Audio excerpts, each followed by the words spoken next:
Tahun Baru, Gong Xi Fa Cai. 新年快乐，恭喜发财。 Selamat menyambut Tahun Baru Cina, Gong Xi Fa Cai. Wishing you and your family love, joy, and peace this Chinese New Year. 新年蒙恩，恭喜恭喜！ Happy CC, Happy Chinese New Year！ 我要祝大家岁岁平安，家蒙福，年年喜乐，人蒙恩。祝大家蒙恩又蒙福。 Selamat menyambut Tahun Baru Cina, Gong Xi Fa Cai, Tuhan memberkati. Happy New Year, God bless you, 恭喜发财。 Kongsi Pacai. Semoga kalian sekeluarga diberkati semasa sambutan tahun ini. Amin. EPCC 新年快乐！恭喜发财 EPCC Happy New Year！ 我 Thomas， 我 Irene， 祝大家新年快乐，新年蒙恩，新年蒙福。Kami dari Excel Point Kuching kepada semua pastor, pemimpin dan juga jemaat di EPCC, kami sekeluarga ingin mengucapkan Selamat Tahun Baru Cina, Kongsi Facai, Tuhan memberkati. 嗨，CCCC 的大家庭，祝你们新的一年恩上加恩，愿你们在主基督耶稣的爱里面有更多的健康、财富和恩宠。祝你们新年蒙恩，新年快乐！恭喜发财 Happy and blessed Chinese New Year！ 恭祝大家新年快乐，心想事成，蒙恩蒙福。 Happy Chinese New Year and 恭喜发财！我操！ 恭喜发财！ Happy Chinese New Year to all of you. Hope all of you will have a wonderful celebration with your friends and family. I just want to bless all of you to have the riches and the fullness of the glory of God in your health, in your finances, and in your relationship with one another. Enjoy your New Year celebration. 祝庆祝新年的朋友们新年快乐！ Wish every EPCC member Happy Chinese New Year， 恭喜发财。 EPCC 恭喜发财，新年蒙福。Hello EPCC， 新年快乐。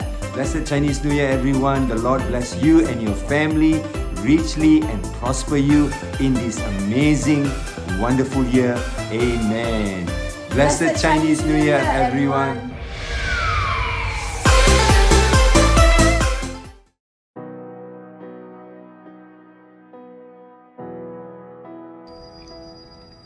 Hai, selamat pagi, shalom semua.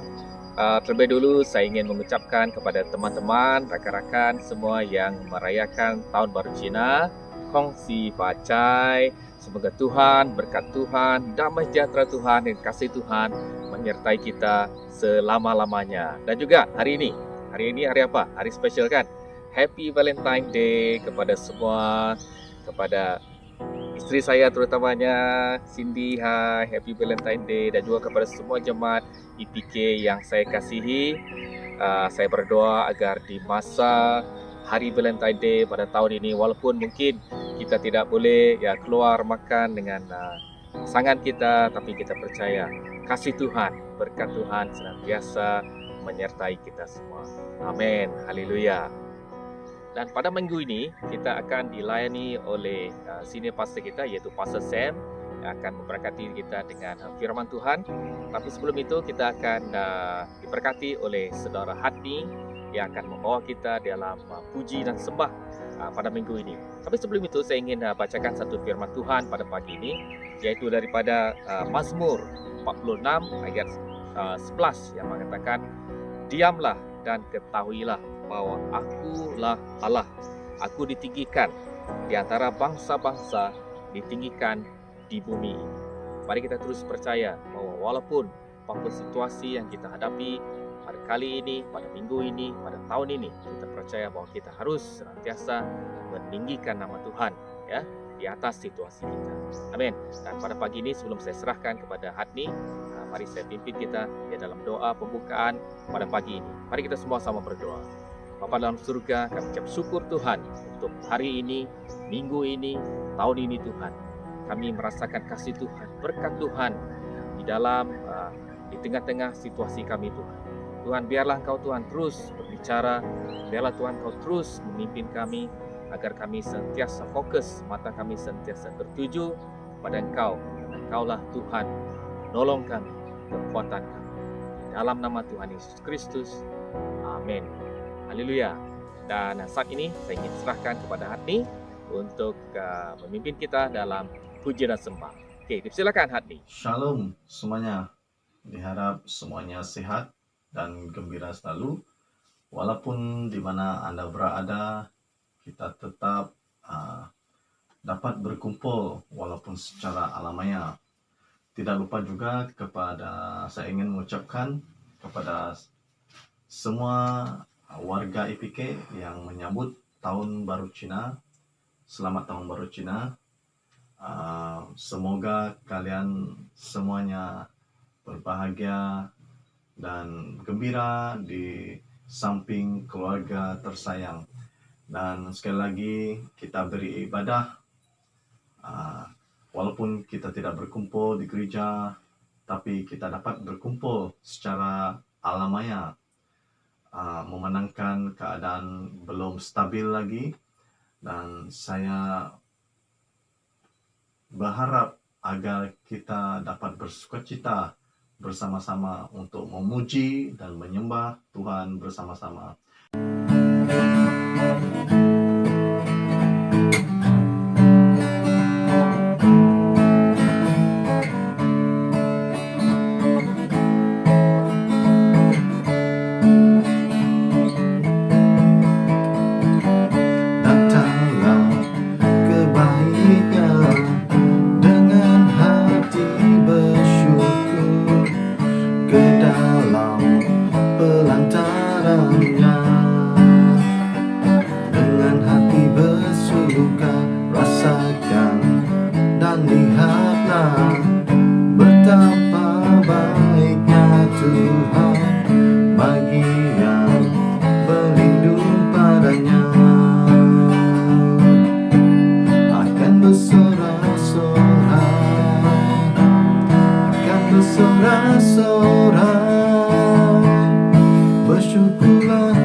Sebab Ia baik.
akan ku balas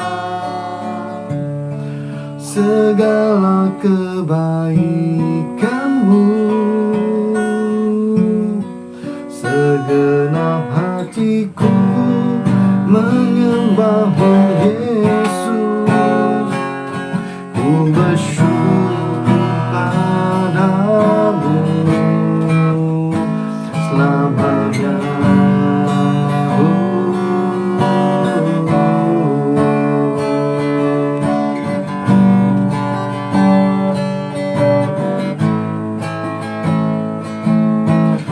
Allah yang setia, Bapa yang mulia, kasih-Mu besar Tuhan, Kau pulihkan hidupku, Kau harapanku,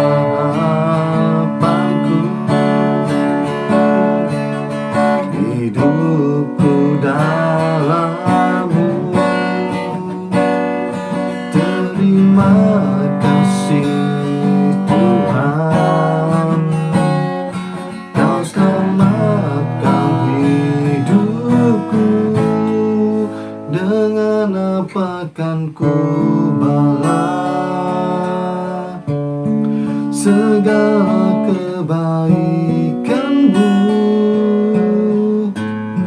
Segenap hatiku menyembahmu Yesus, ku bersyukur padamu. Apakan ku balas segala kebaikan-Mu. Segenap hatiku menyembahmu Yesus, ku bersyukur padamu selamanya.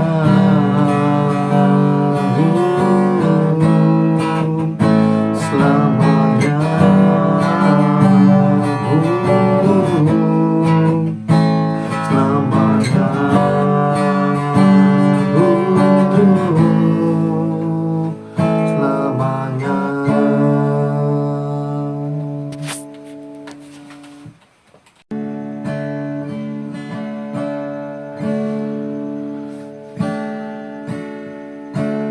Engkaulah perisaiku saat badai menerpa hidupku. Janji-Mu di dalamku, pulihkan jiwaku. Ku kan berdiri di tengah badai dengan kekuatan yang Kau berikan. Sampai kapanpun ku kan bertahan, karena Yesus selalu menopang hidupku.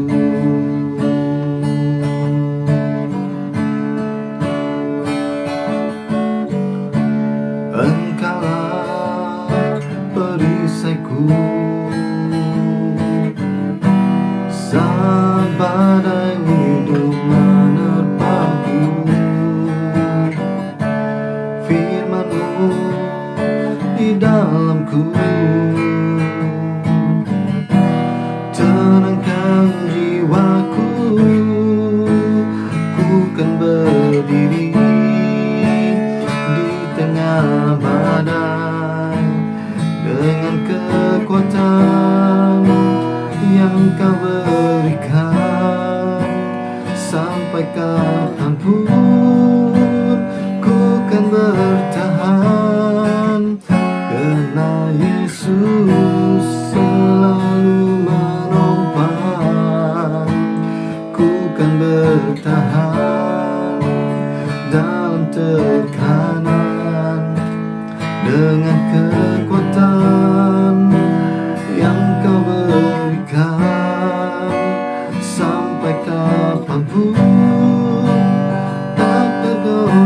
akan, karena Yesus selalu menopang hidupku.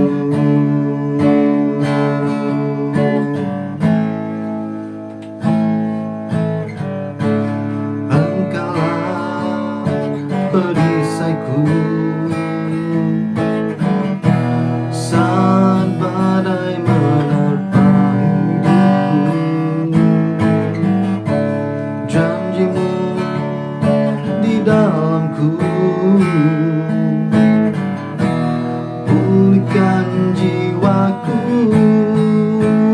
Ku kan berdiri di tengah badai dengan kekuatan yang Kau berikan.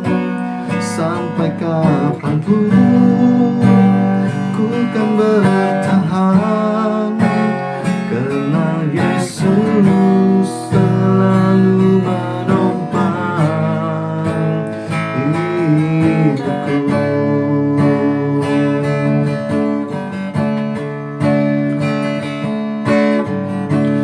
Engkaulah perisaiku saat badai hidup menerpaku. Firman-Mu di dalamku, tenangkan jiwaku. Ku kan berdiri di tengah badai dengan kekuatan yang Kau berikan.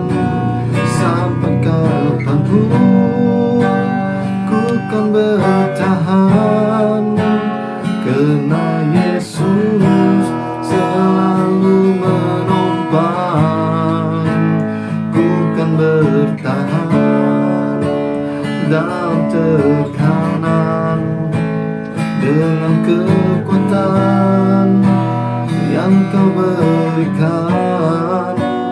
Sampai kapanpun tak tergoyahkan, karena Yesus selalu menopang hidupku.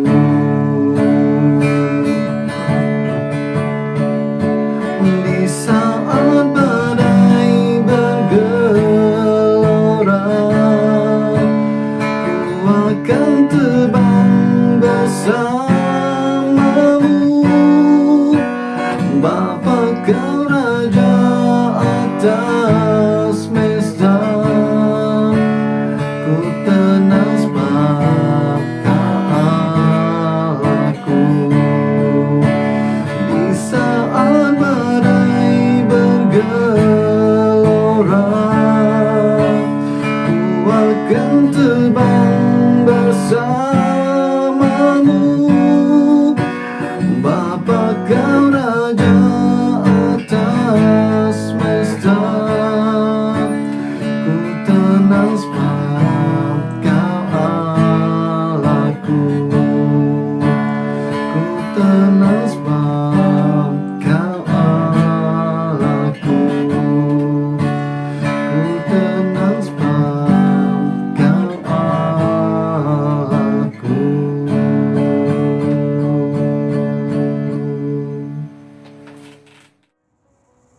Terima kasih Hatni yang sudah melayani kita pada pagi ini. Luar biasa, dan saya percaya semua diberkati lewat sesi puji dan sembah kita sebentar tadi. Okey, sekarang tiba masanya untuk kita mendengar firman Tuhan pada minggu ini, dan secara istimewanya minggu ini kita akan mendengar perkongsian daripada senior pastor kita, iaitu Pastor Sam, dan saya akan pimpin kita dalam kita mempersiapkan hati kita untuk mendengar firman Tuhan pada pagi ini. Bapa kami dalam surga, kami bersyukur Tuhan pada pagi ini karena kami punya kesempatan untuk mendengarkan firman Tuhan, walaupun hanya melalui saluran YouTube ini Tuhan, tapi kami percaya berkat-Mu Tuhan akan terus melanda hidup kami, dan kami akan mengenal Engkau lebih dekat lagi. sesuai dengan firman-Mu yang akan disampaikan, yang akan kami dengar pada pagi ini Tuhan. Berkati hati kami yang mendengar Tuhan, di dalam nama Tuhan Yesus Kristus. Amin. Halo Excel Point Kuching, Shalom, Shalom dan selamat Tahun Baru Cina kepada semua yang merayakan Chinese New Year. Tuhan Yesus memberkati saudara dan family. Dan saya tahu tahun ini ada banyak cabaran karena tidak boleh travel dan sebagainya. Tetapi saya doakan saudara masih boleh enjoy perayaan dalam cara yang unik dan special yang membawa keakraban dalam keluarga saudara. Dan juga hari ini special juga karena hari ini adalah Valentine's Day. Jadi bagi semua keluarga, family, anak muda semua, saya ucapkan Happy Valentine's Day juga untuk saudara semua. Ya, saudara mungkin juga mencabar kan karena tidak boleh dating, tidak boleh keluar, makan-makan. Tetapi kita cari cara yang special dan kreatif untuk merayakan 2 hari yang special begini saudara. Nah saudara, saya bersyukur dan berterima kasih karena diberi kesempatan untuk melayani firman Tuhan kepada semua jemaat IPK.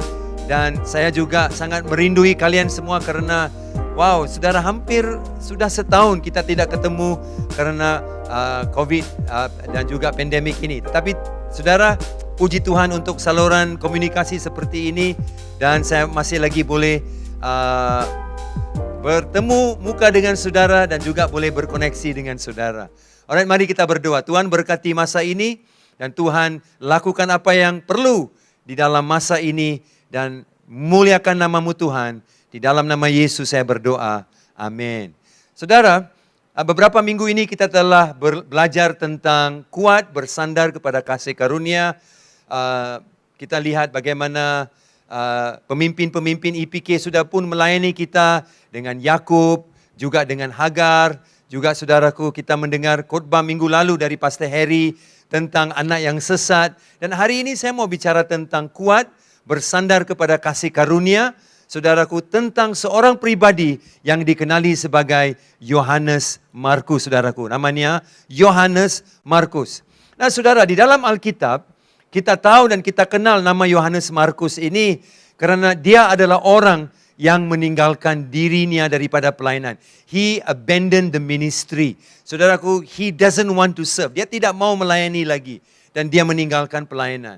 Saudara, kita pikir, kenapalah orang-orang seperti ini diberikan promosi? Saudara, seperti bila Tuhan pakai orang-orang tertentu di dalam Alkitab, bukan banyak orang yang ada, saudaraku, ciri-ciri dan juga kepribadian yang perfect. Sebab banyak yang tak perfect, saudaraku. Salah satu daripada orang yang tak perfect adalah orang yang saudara sedang dengar khotbah ini. Tak perfect, saudara. Saya tidak tahu siapa lagi dalam gereja ini yang tak perfect. Tapi saudaraku, saya memang tidak perfect dan banyak kekurangan. Saya tunjukkan kepada saudara, Abraham pernah berbohong. Gideon seorang pengecut, saudaraku. Daud pernah berzina. Simpson kecanduan wanita dan juga seks. Yakub curi berkat berkali-kali. Nuh pernah mabuk. Musa membunuh. Elia pernah mau membunuh diri. Yunus melarikan diri dari pelayanan. Petrus menyangkal Yesus 3 kali. Saudaraku, karena saudara pikirkah, kenapa Tuhan pakai orang-orang macam ini? Sebab tak ada orang lain, saudara. Tak ada orang lain. Hanya orang-orang yang gagal seperti ini.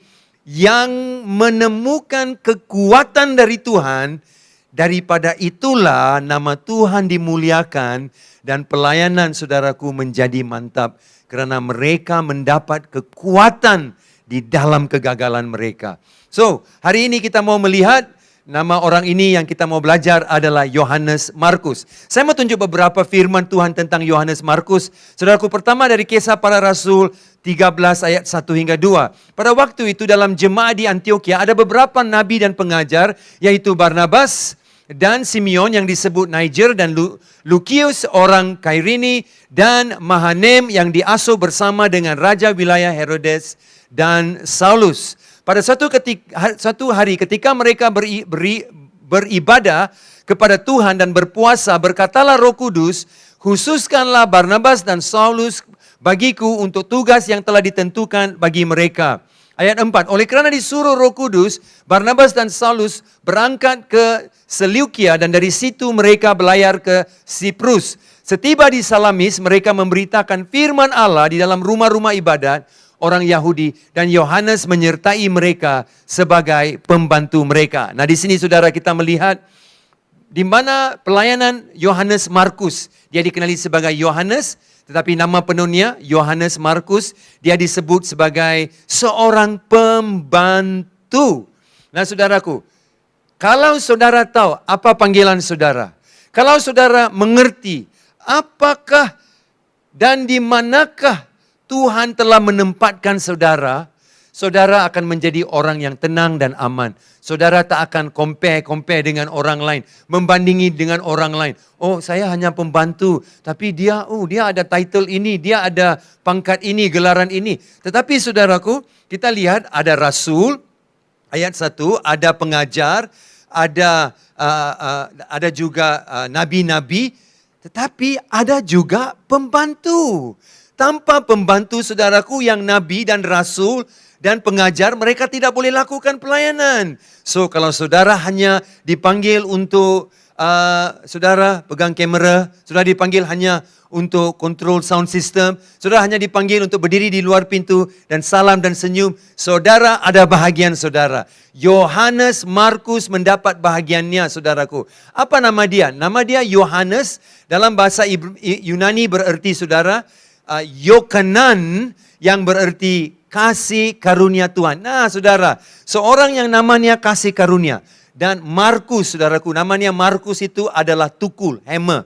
Jadi saudaraku, di sini kita ada seorang yang nama pertamanya adalah kasih karunia. John, kasih karunia saudaraku. Nah saya percaya, saudara, ini menjadi suatu gambaran yang penting bagi kita dalam mengenal Yohanes lebih. Kenapa pada satu ketika dia gagal, tetapi dia diangkat kembali dan dipakai Tuhan. Karena namanya kasih karunia. Dan dia menghidupi hidupnya di dalam kasih karunia itu. Saudara yang kekasih, nama kasih karunia ini sangat spesial kan? Mungkin banyak orang berkata, oh saya mau cari jodoh. Macam nama inilah, oh John, oh wow bestnya. Nama itu adalah nama yang spesial. Dan saya mungkin cari suami namanya John. Saudara janganlah begitu. Sam juga bagus. Sam juga rohani namanya yang didengar oleh Tuhan. Tapi saya tidak tahulah tentang Harry, Huston dan Joe. Saudara, suruh mereka jelaskan. Nah saudara, nama orang ini adalah Yohanes, kasih karunia. Nah ada satu yang sangat penting yang sudah kita tangkap. Tugasnya apa? Pembantu. Pembantu. Tak glamour pun, tak special pun. Itu gelaran yang dimiliki oleh dia, saudara. Itu adalah gelaran yang dimiliki oleh dia. Nah, kita lihat seterusnya dalam ayat yang ke-13. Lalu Paulus dan kawan-kawannya meninggalkan Pafos dan berlayar ke Perga di Pamfilia. Tetapi Yohanes meninggalkan mereka lalu kembali ke Yerusalem. Di sinilah dia mula jatuh, saudara. Nah, kemudian baiklah kita kembali kepada saudara-saudara kita di setiap kota di mana kita telah memberitakan firman Tuhan untuk melihat bagaimana keadaan mereka. Barnabas ingin membawa juga Yohanes yang disebut Markus. Tetapi Paulus dengan tegas berkata bahwa tidak baik membawa serta orang yang telah meninggalkan mereka di Pamfilia dan tidak mau turut bekerja bersama-sama dengan mereka. Hal itu menimbulkan perselisihan yang tajam sehingga mereka berpisah dan Barnabas membawa Markus juga sertanya berlayar ke Siprus. Nah saudara, kita lihat ayat 13 tadi. Kisah Para Rasul 13. John di Pamfilia meninggalkan pelayanan. Dia tidak mau melayani.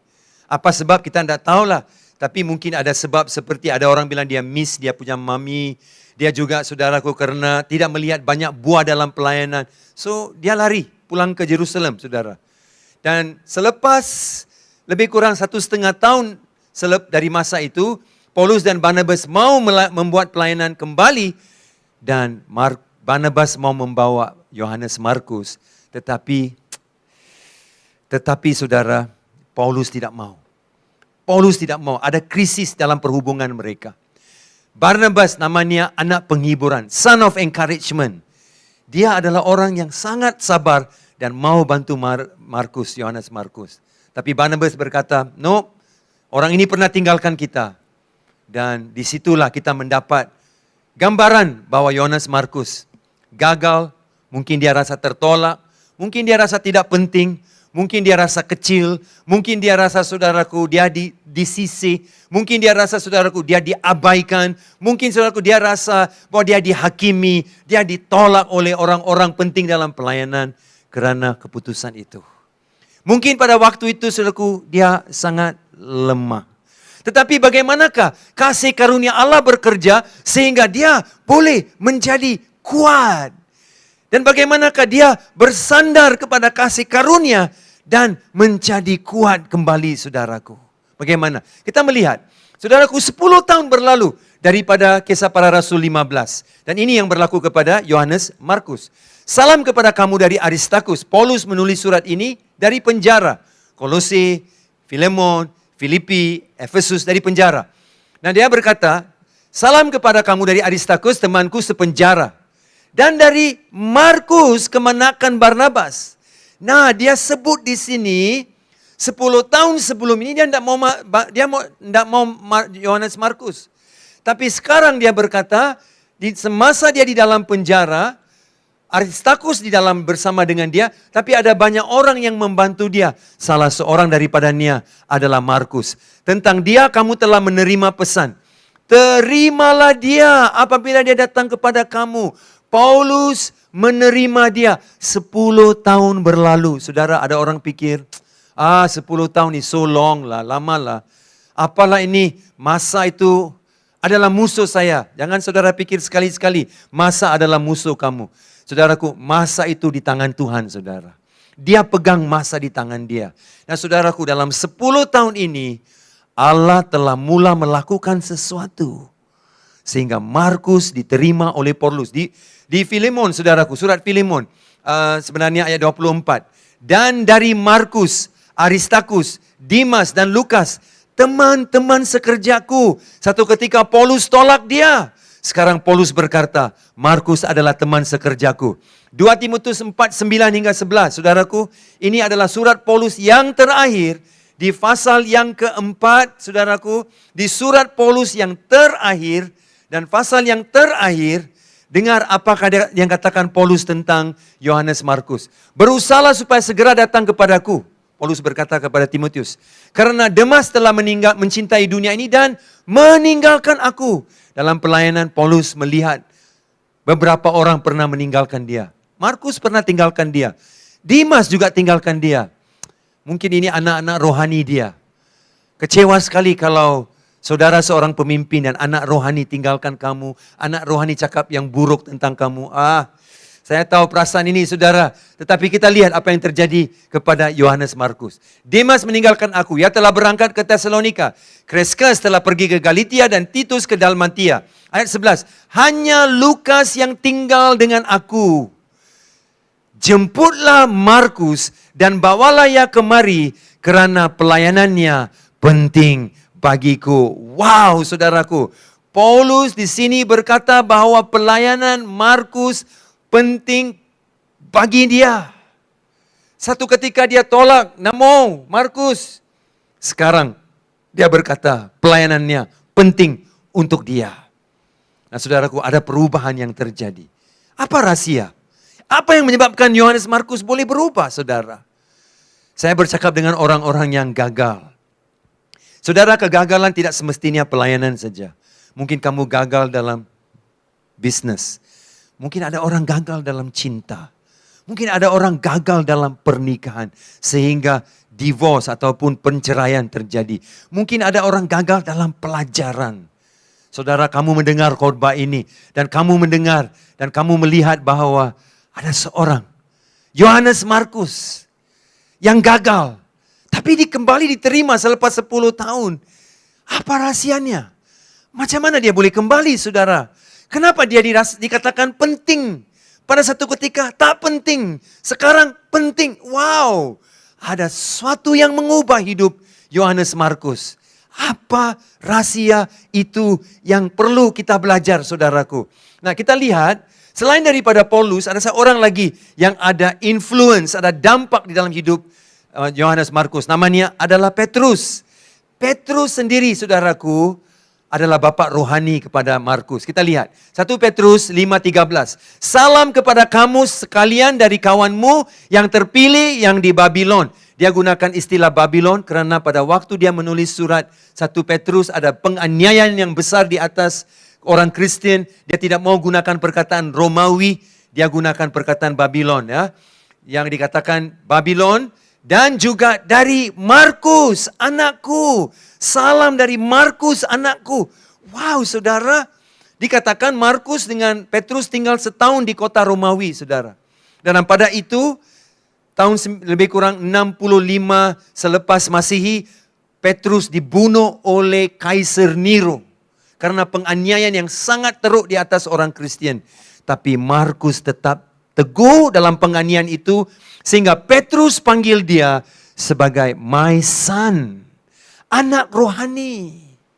Saudara, apa yang mengubah? Apa yang membawa perubahan ini di dalam hidup Yohanes Markus? Kenapa dia boleh jadi kuat?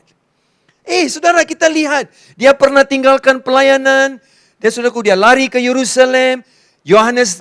Barnabas dengan Paulus berantam, saudaraku, mereka tak setuju, ada krisis, mereka berpisah. Tetapi saudaraku, Paulus tidak mau terima dia, Paulus tolak dia, karena dia pernah meninggalkan pelayanan. Tapi sekarang, anak ini kembali. Paulus cakap dia penting, Petrus cakap ini anak rohani. Soalan saya, bagi yang gagal dalam pelajaran, gagal dalam percintaan, gagal dalam pernikahan, gagal dalam bisnis, gagal dalam pelayanan, gagal dalam sesuatu. Hari ini saya sedang berbicara kepada saudara. I am speaking to you, saudara. Bagaimana saudara boleh bersandar kepada kasih karunia Tuhan. Nah, ini adalah Valentine's Day, kan? Tak boleh kita cakap tentang kasih karunia kalau kita tidak cakap tentang love. Karena dasar kasih karunia, saudaraku, adalah kasih. Saudaraku, karena bukan perbuatan saya, malah itu adalah perbuatan dan kemurahan Tuhan. Sesuatu kasih karunia, saudaraku, sesuatu yang baik yang tidak seharusnya menjadi milik saya, namun diberikan oleh Allah buat saya. Itu kasih karunia. Sesuatu yang baik yang tidak seharusnya saya terima, tetapi Allah tetap memberikan kepada saya. Dalam kasih yang kita praktikkan sesama manusia, kita tak pernah pikir macam ini. Kita hanya berikan kasih kepada orang yang memberikan kasih kepada kita. Hanya orang yang melakukan baik kita berikan baik. Tetapi dalam kasih karunia Tuhan adalah sesuatu yang baik yang tidak seharusnya milik kita, dimiliki oleh kita, namun diberikan oleh Allah. Itu artinya, saudaraku, kasih karunia. That is grace, saudaraku. Dan itu yang diterima oleh Yohanes Markus, yang mengubah dia sehingga dia menjadi seorang yang kuat karena dia bersandar kepada kasih karunia. Saya mau tolong saudara yang gagal ini, gagal itu, gagal sana, gagal sini, untuk belajar kembali bersandar kepada kasih karunia supaya kamu kuat. Dan apa itu fondasi kasih karunia? Adalah kasih Allah yang menjadi asas utama kasih karunia Tuhan buat kita semua. Nah, saudaraku, bila kita merayakan Valentine's Day, kita selalu merayakan dan kita selalu memberi sesuatu dengan harapan kita dapat sesuatu mungkin. Saudaraku, ada orang memberi karena dia betul-betul serius dan mau memberkati orang itu. Tetapi kebanyakan kali, saudaraku, kasih kita itu diukur dengan sesuatu yang kita boleh dapat balik. Sesuatu ukuran di mana kita boleh diberkati kembali. Tapi kasih Tuhan luar biasa. Yohanes Markus tak seharusnya menerima semua yang baik. Tak seharusnya dia boleh dipulihkan kalau bukan karena kasih Tuhan di dalam kasih karunia itu. Amin. Mari kita lihat. Apa yang menyebabkan dia boleh bersandar kepada kasih karunia sehingga dia boleh kembali kuat. Yang pertama, ada 2 poin saja. Yang pertama, saudara, adalah kita melihat kasih karunia kuat dalam tulisan Yohanes Markus. Apa yang ditulis oleh Yohanes Markus, saudara? Saudara tahu Yohanes Markus adalah penulis Injil Markus. Saudara pernah baca Injil Markus? Wow. Action pack, saudara, Injil Markus ini. betul-betul action pack, saudara. Saya suka Injil Markus. Bila orang baru terima Yesus kan, saya selalu suruh orang baca Injil Markus. Kenapa, saudara? Firman yang penting, tema utama Injil Markus adalah ini. Tema utama Injil Markus adalah Markus 10:45. Ini firmannya. Markus 10:45. Karena Anak Manusia juga datang bukan untuk dilayani, melainkan untuk melayani dan untuk memberikan nyawanya menjadi tebusan bagi orang banyak. Saudara, ini ditulis oleh Yohanes Markus. Dikatakan Yohanes Markus mendapat ilham untuk tulisan Injil Markus daripada saksi mata yang diberikan oleh Petrus. Petrus adalah saksi mata kepada semua yang tertulis dalam Injil Markus. Macam mana kita tahu Petrus dengan Markus? Mereka akrab. Ini anak rohaninya. Anak rohani Petrus adalah Yohanes Markus. Dan bapa rohani dia adalah Petrus. Dan bila dia menulis tema utama Injil Markus, Mark 10:45. I've come not to be served, but to serve. And to give my life as a ransom for many. Dia berkata, saudaraku, dia datang untuk melayani. Bagaimana dia melayani? Caranya dia melayani adalah memberikan nyawanya menjadi tebusan orang banyak. Saya percaya. Yohanes Petrus, dia tak boleh tulis lah. Sehingga dia berpengalaman. Betul kan? Saudara pernah tulis surat cinta?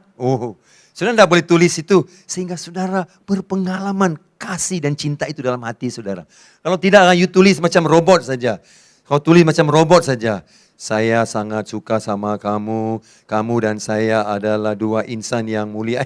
Saudara, you tak boleh tulis kalau tidak ada pengalaman. Pengalaman apa yang dia lihat?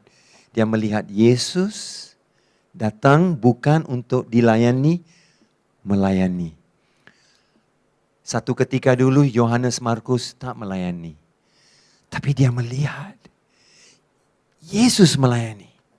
Tidak datang untuk dilayani. Dan nomor dua, saudaraku, itu juga berkata, firman itu juga berkata, dan cara dia melayani adalah memberikan dirinya untuk menjadi tebusan untuk orang.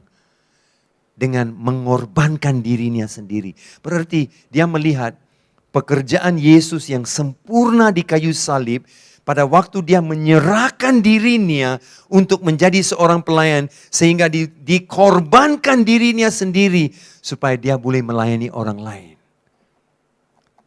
Kau tahu kenapa Yohanes Markus boleh kembali melayani? Sebab dia melihat seorang pelayan. Di dalam Yesus Kristus. Saudara pernah datang ke church, dan saudara melihat orang, ini orang, hipokrit. Ini orang, nampak rohani, tapi di luar macam setan ini orang. Saudara datang kembali, jumpa orang yang sama. Datang ke gereja hari Minggu, tengok orang pakai handphone, main Facebook, saudaraku, Instagram. Ada yang main games masa dengar firman Tuhan. Aku bilang, hipokrit semua ini. Aku tidak mau datang ke church. Satu hari, ada satu orang berkata dengan seorang pastor. Dan kata, pastor, saya tak mau datang church lagi. Karena saya datang church, saya tengok semua hipokrit. Main phone, main Facebook, main games. Tidak dengar khotbah, macam tidur. Saya tak mau datang church lagi, pastor. Dan pastor bercakap, Okey. Sebelum kau buat keputusan tidak datang church, saya minta satu tolong dari, saya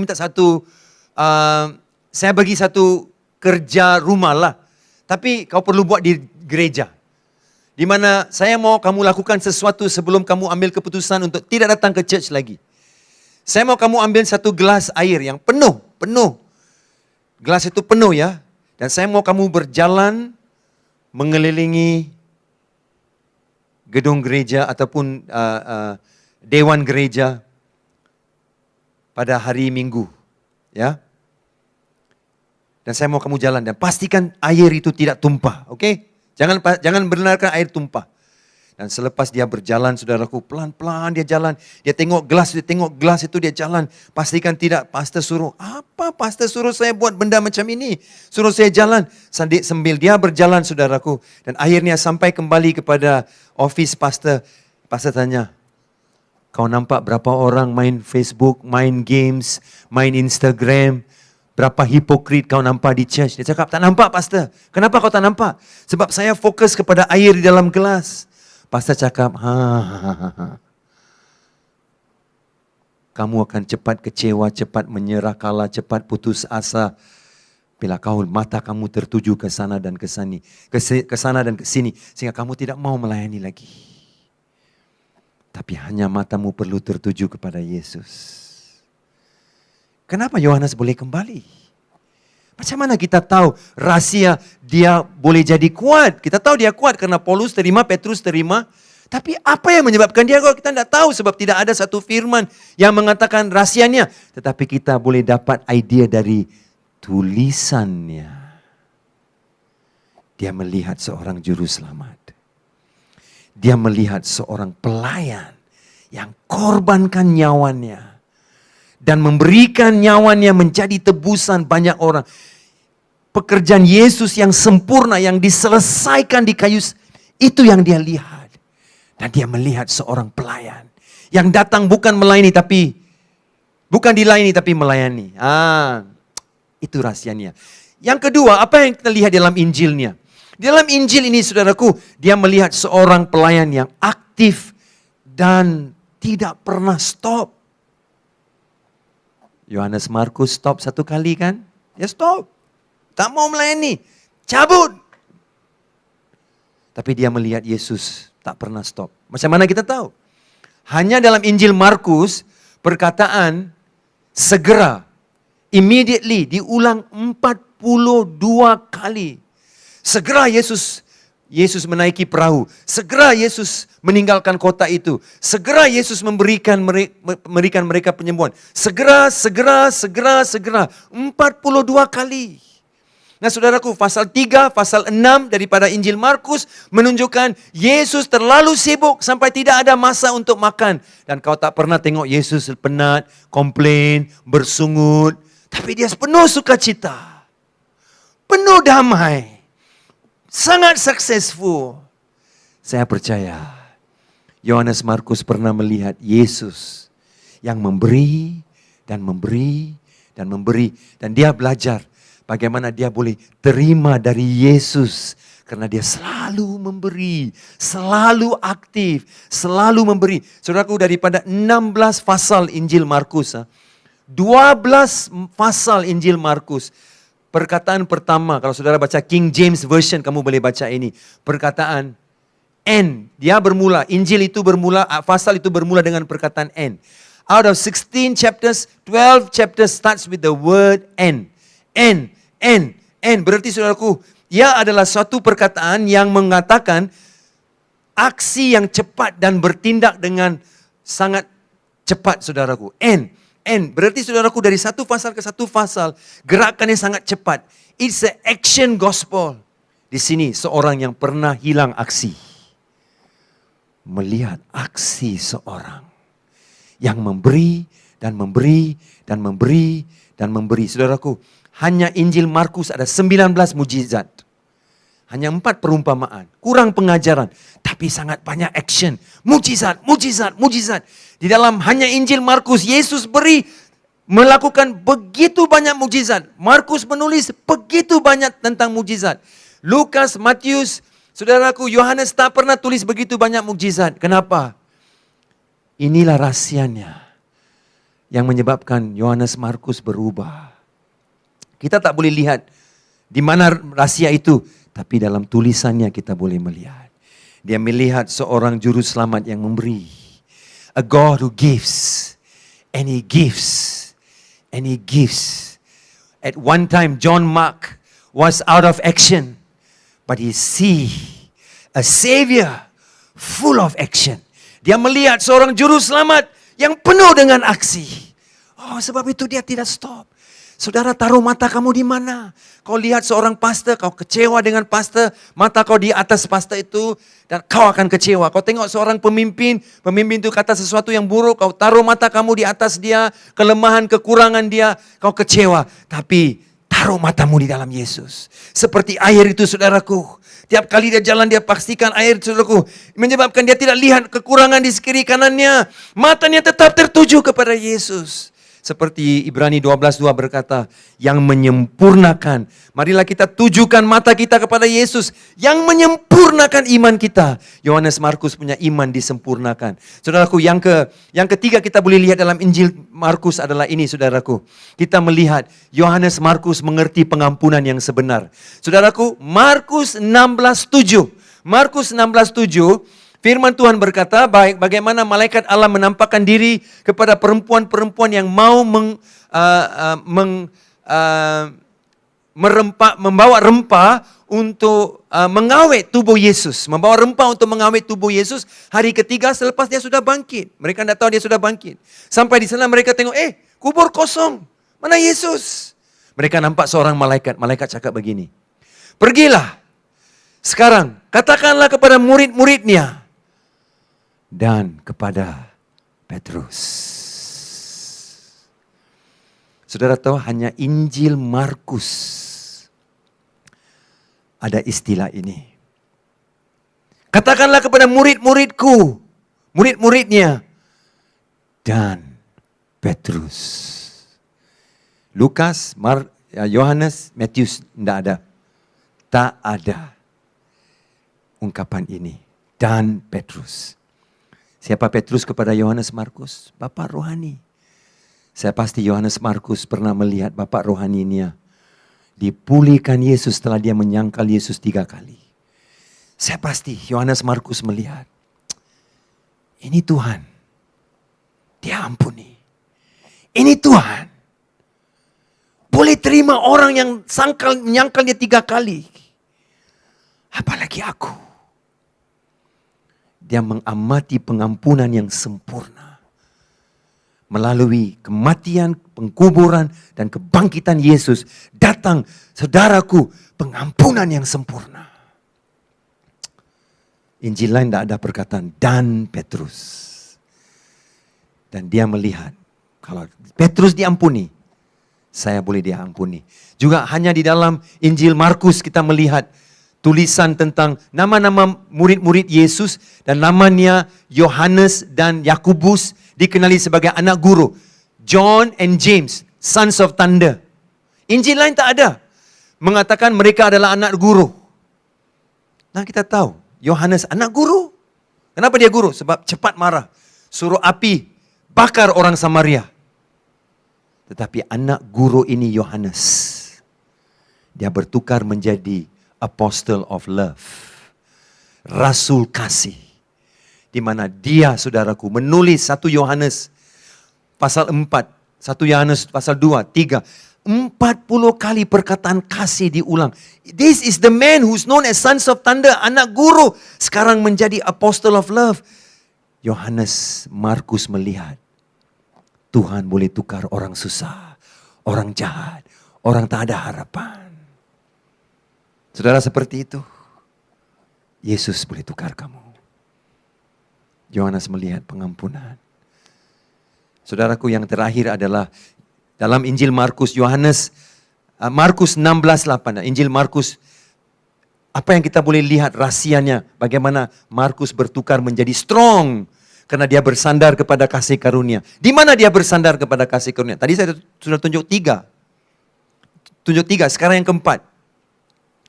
Kalau sudah lihat Markus 16, sebenarnya manuskrip yang paling awal berakhir di ayat 8. Sebenarnya berakhir di ayat 8. Ini perkataan ayat yang ke-8. Manuskrip yang terakhir. Manuskrip yang terawal. Lalu mereka keluar dan lari meninggalkan kubur itu. Wanita-wanita tadi kan takut mendengar malaikat cakap, lari meninggalkan kubur itu sebab gentar dan dahsyat menimpa mereka. Mereka tidak mengatakan apa-apa kepada sesiapa pun juga karena takut. Coba saudara bayangkan. 1 Injil berakhir dengan perkataan ini, takut. Siapa mau baca firman ini? Bila Injil ini bila last word is takut. Takut. Tak ada orang mau baca buku, takut. Injil yang mau dapat encouragement, takut. Tapi kenapa? Dia akhir dengan ayat itu takut. Memang kalau saudara baca Alkitab, saudara, tambahan dibuat dengan manuskrip yang terbaru untuk mengakhiri Injil Markus dengan lebih positif. Tapi manuskrip yang terawal adalah berakhir dengan karena mereka takut. Mereka takut. Mungkin Yohanes Markus juga pernah takut. Takut ditolak, takut disisih, diketepikan, takut dihakimi, takut tidak diberikan ruang kesempatan pelayanan. Mungkin dia takut. Takut orang menghakimi dia. Takut orang ingat kesalahan dia. Oh, apa saya sedang bercakap dengan orang-orang yang takut? Orang-orang yang takut. Orang-orang yang takut. Saya percaya Yohanes Markus berkata, jangan lihat kepada yang terakhir perkataan takut. Lihat saya. Karena saya dulu takut. Tapi saya melihat kebangkitan dia. Dan menukar saya. Lihat dan ketahuilah. Dia adalah Tuhan yang memimpin dalam krisis. Dia memimpin dalam krisis. Waktu itu dia bangkit. Tapi murid-murid tidak tahu dia sudah bangkit. Mereka takut. Tapi dia adalah Tuhan yang memimpin keluar kita daripada krisis itu. Seperti saya dulu takut. Tapi lihat saya tidak takut lagi. Karena saya melihat kebangkitan dia. Perempuan itu tidak melihat kebangkitan. Mereka hanya lihat malaikat dan mereka takut. Dan lari dan takut. Tapi saya melihat kebangkitan dia. Dan saya melihat pengakhiran cerita. Kamu juga boleh. Saudara, itu poin yang pertama dan terakhir sekali adalah bagaimana dia menjadi kuat. Dia menjadi kuat karena dia mengalami penerimaan. He received a sense of acceptance, penerimaan. Daripada Rasul Paulus, Rasul yang menulis 2/3 daripada Injil, Perjanjian Baru, buku-buku dan juga tulisan Perjanjian Baru 2/3. Rasul Paulus yang tulis. Ini adalah Rasul yang penting. Dia mendapat tempat istimewa di hatinya untuk Yohanes Markus. Dia juga mendapat penerimaan dari Petrus, Rasul yang paling akrab dengan Yesus. Dia dikenali sebagai anak rohani Petrus. Can you imagine these two great giants accepted John Mark? Kasih yang mereka berikan itu sebagai seorang bapak rohani. Oh, saya berdoa IPK akan ada bapak rohani. Saya berdoa IPK akan ada banyak bapak rohani. Saya berdoa untuk IPK ada bapak-bapak, mak-mak dan ibu-ibu di dalam keluarga kamu. Anak kamu pernah gagal, anak kamu pernah buat benda jahat dan mungkin menipu, mungkin guna pakai uang, mungkin memberontak. Tapi apa yang menyebabkan Yohanes Markus jadi kuat kembali? Dia bersandar kepada kasih karunia. Apa yang kasih karunianya? Penerimaan, kasih yang ditunjukkan oleh oleh Paulus dan Petrus. Sebenarnya dia tak layak, saudara. He's not supposed to receive. He is undeserving. Tak seharusnya menerima itu. Itu kan kasih karunia. Itu kan kasih karunia. Unmerited favor. Unmerited favor. Itu kasih karunia. Itu yang tidak seharusnya jadi milik dia. Tapi dia menerima daripada dua bapak rohani.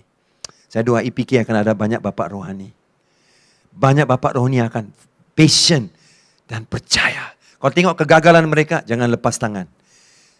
Barnabas juga satu lagi bapak rohani. Tengok dia, jangan lepas tangan. Lihat kemenangan yang datang di akhirnya. Yohanes Markus dipakai Tuhan.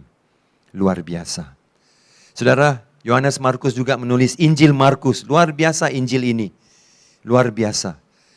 Injil Matius berkata tentang Yesus sebagai raja dan kerajaannya. Injil Lukas berbicara tentang Yesus sebagai anak manusia dan juga sebagai seorang menunjukkan kemanusiaan Yesus. Bukan saja keilahiannya tetapi kemanusiaannya. Injil Yohanes menunjukkan Yesus sebagai anak Allah. Tapi Injil Markus menunjukkan Yesus sebagai pelayan yang setia. Yang menebus kita semua.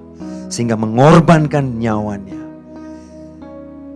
Saya percaya kalau kita boleh tengok gambaran ini, Yesus adalah pelayan setia yang menyerahkan hidupnya.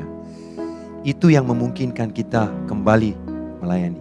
Because mata kita tertuju kepada dia, bukan kawan kita, jemaat gereja yang macam ini, jemaat gereja macam itu. Dia gosip, dia tak gosip, dia itu begini, begitu, saudaraku. Di dalam gereja banyak orang macam inilah, saudara. Jangan taruh mata kamu kepada manusia. Ada jemaat yang pernah panggil saya, pastor ini pastor anjing, dia cakap tentang saya. Tapi kalau saya tengok mereka hari ini, saya tak melayani saudara. Saya tak melayani, khotbah ini pun saya tak pakai. Tapi saya belajar, mata kita mesti tuju kepada Yesus. Yohanes menulis Injil yang penuh dengan aksi, penuh dengan banyak berkat. 16 pasal di dalam Injil Markus, 16 pasal. Kalau saudara ambil ayat yang di tengah-tengah, kau tahu ayat apa itu? Markus 8:29. Yaitu yang berkata, engkau adalah anak Allah. Yaitu pengakuan Petrus semasa Yesus bertanya, siapakah kamu? Mengikut kamu, siapa anak manusia? Petrus berkata, engkau adalah anak Allah. Pengakuan itu yang menjadi fokus utama Yohanes Markus. You are the Son of God. Bukankah itu juga fokus kita? Mari benarkan itu menjadi fokus kamu juga. The middle verse of Gospel of Mark. You are the Son of God. Saudara, mari kita percaya bahwa di dalam firman ini ada banyak hal yang kita telah belajar. Dan saya berdoa penerimaan dua orang giant ini dan juga tulisan Markus sendiri ada rahasia yang menolong kita memahami bagaimana bersandar di dalam kasih karunia Tuhan justru menjadi kuat. Nah, ini adalah firman yang banyak ada tentang kasih Tuhan. Dan saya harap sambil saudara merayakan Valentine's Day, banyak yang kamu mau menerima kasih. Banyak yang saudara juga memberi kasih. Tetapi ingat, sebelum saudara boleh menerima, saudara mesti tahu bahwa dia yang memberi dulu. Dia yang memberi dulu. So itu saya boleh memberi. 1 Yohanes pasal 4 ayat 10 dan 19, saudaraku. Karena kita boleh menerima, kita boleh memberi karena pertama-tama kali dia yang mengasihi kita. Itu maksud Valentine yang luar biasa. Yohanes Markus menerimanya, sungguh pun dia tidak layak, sebab itu dia jadi kuat. Let's pray. Bapak, terima kasih untuk IPK. Tuhan berkati setiap jemaat di sini. Pakai mereka dengan dahsyat untuk kemuliaan nama-Mu. Biar mereka, Tuhan, tetap kokoh di dalam iman.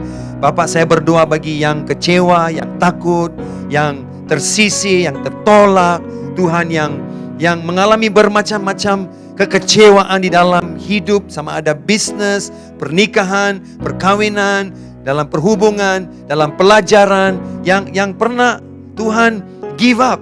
Orang-orang yang pernah give up. Bapak, hari ini saya berdoa, lewat firman ini, Bapak, kami boleh melihat ada seorang juru selamat yang mau mata kami tertuju kepada Dia, yang menerima, yang mengampuni, yang mengasihi, yang terus memberi dan memberi dan memberi. Tuhan, ajar mata kami tertuju kepada Dia, supaya kami ada kekuatan untuk kembali kuat di dalam Yesus Kristus. Bapak, terima kasih Tuhan. Berkatilah gereja ini.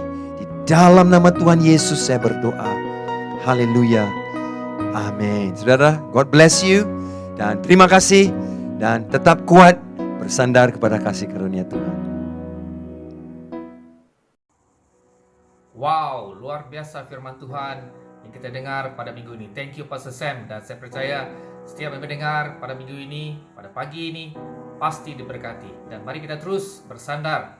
Kekuatan kita bukan dalam pribadi kita, tapi kekuatan kita hanya di dalam Yesus Kristus. Yesus Kristus adalah kasih karunia Tuhan yang Tuhan berikan kepada kita. Kita tidak layak, tapi Tuhan sudah memberikannya kepada kita. Oke, pada pagi ini kita akan mendengarkan beberapa pengumuman yang saya akan sampaikan pada pagi ini. Dan pengumuman yang pertama adalah minggu ini kita akan sekali lagi melakukan online Excel Kit Meeting yang akan dijalankan melalui Zoom, dan link untuk perjumpaan ini akan diberikan di dalam WhatsApp group EPK ya. Jadi kepada semua ibu bapa yang sudah siap untuk ya tidak sabar lagi untuk mempersiapkan anak-anak masing-masing untuk mengikuti perjumpaan online ini. Jadi jangan lupa jam 8:30 malam ya, malam ini ya. Nanti Cikgu Cindy akan memberikan linknya di dalam WhatsApp group EPK. Pengumuman yang kedua adalah perjumpaan Connect Group EPK. Memandangkan kita masih lagi di dalam situasi atau keadaan CMCO, jadi pada minggu yang akan datang ini perjumpaan CG kita masih akan berlangsung secara online ya, seperti yang tertera di dalam slide. Oke, jadi untuk Puncak Borneo dan Riverina akan melakukan perjumpaan CG pada hari Jumaat, malam hari Jumaat, yaitu jam 8:30 malam. Dan kita galakkan juga anak-anak kita yaitu daripada EYC untuk bersama-sama mengikuti sama ada online CG Puncak Borneo atau ya Riverina. Oke, jadi kepada yang ingin mengikuti CG sama ada Puncak Borneo atau Riverina, boleh hubungi pemimpin gereja supaya Anda akan ya dikonekkan atau disambungkan atau disalurkan kepada CG yang berdekatan dengan Anda. Oke, sekian saja pengumuman untuk minggu ini. Sekarang setibanya untuk kita memberi kepada Tuhan, dan semasa kita mempersiapkan diri untuk memberi kepada Tuhan pada minggu ini, kita akan menonton satu persembahan istimewa yang akan disampaikan oleh Brother Isaac ya, saudara Isaac yang akan memberkati kita dengan sebuah lagu. Jadi sebelum saya serahkan waktu ini kepada Isaac, mari saya pimpin kita dalam doa sebelum kita memberi kepada Tuhan pada minggu ini. Bapa dalam surga, bersyukur Tuhan untuk kesempatan ini, untuk kami terus memberi, untuk memberkati gereja kami, memberkati pelayanan di tempat ini Tuhan. Berkati Tuhan semua sumbangan uang ringgit yang kami berikan Tuhan. Biarlah boleh menjadi berkat bagi banyak orang, di mana Tuhan nama-Mu akan dimuliakan Tuhan. Di dalam nama Tuhan Yesus Kristus. Amin. Oke, jadi sekarang saya serahkan waktu ini kepada Isaac dengan persembahan istimewanya. Dipersilakan Isaac. Just by Tauren Wells, and the song taught me about when I'm in trouble, when I'm in down or something, God is always there with me no matter what happens. And the rest of it I'll explain in the song, so enjoy.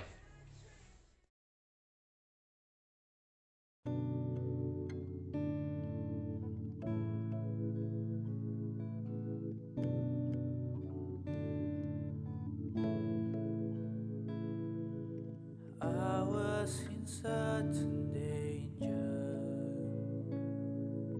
caught in the crossfire of hope and regret. Thought I could be my own savior, but I'm sinking fast.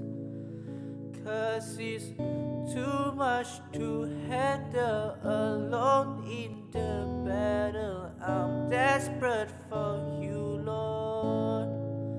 Heart under fire, facing defeat, so close to surrender to my enemies. But love came from heaven to fight for me, and I am defenseless, climbing the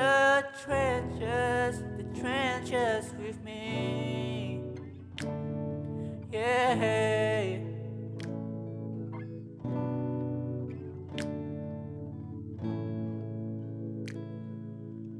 Faithful from the beginning.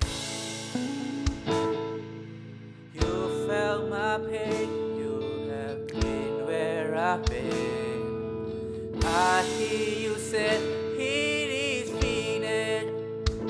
It is written we win in the end. Heart of the fire, facing defeat. So close to surrender to my enemies. Love came from heaven to fight for me. I am defenseless, climbing the trenches. King of all glory, made himself known to be my defender wherever I go. Shield him, my refuge, protector and friend. You're always here with me. You're always here.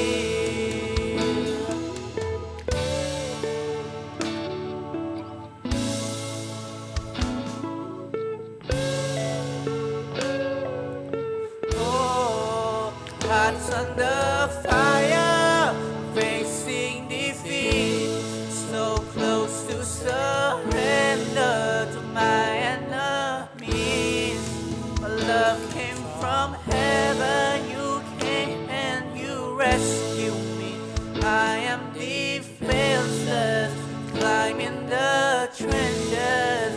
Hearts under fire, facing defeat. So close to surrender to my enemies. Love came from heaven to fight for me. Yeah, and I am defenseless, climbing the trenches. And I am defenseless, climbing the trenches. Oh, oh, yeah.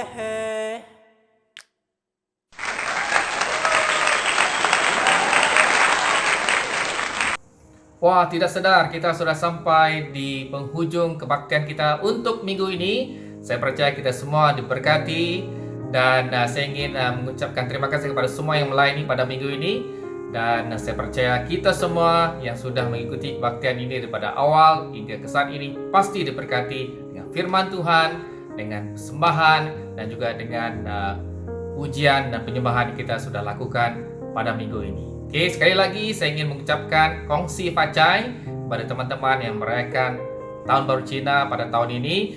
Saya berdoa agar kalian semua terus diberkati dengan kelimpahan, dengan kemurahan Tuhan, dengan berkat kesehatan yang berlimpah-limpah. Dan juga untuk semua yang menyambut Valentine Day pada hari ini, Happy Valentine.